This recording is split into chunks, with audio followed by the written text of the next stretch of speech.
Spilling the sweet tea, fam. I got some breaking news. I'm gonna try not to be emotional, but baby, the eyes are already getting red. For one, I wasn't expecting this until tomorrow. And because I got this today, it's a sign. Because today, October 18th, is my daddy's heavenly birthday. So happy birthday, daddy. Baby, I already know you and mama had a hand in what I'm about to show my Spilling the Sweet Tea fam. Drum roll, please. Baby, let's see what's in this box. I can't wait. All right, y'all, let's check it out.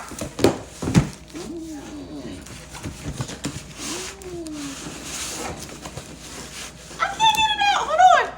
All right, y'all see that?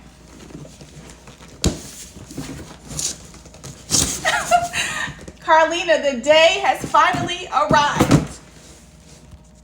I have been praying and manifesting for this day. Let me show you what's in this box. Oh my God.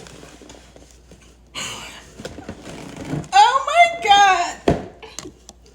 Congratulations, Carlina. You are officially published.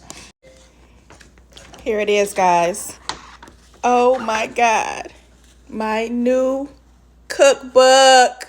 Memories on a Plate is launching soon. I am so excited.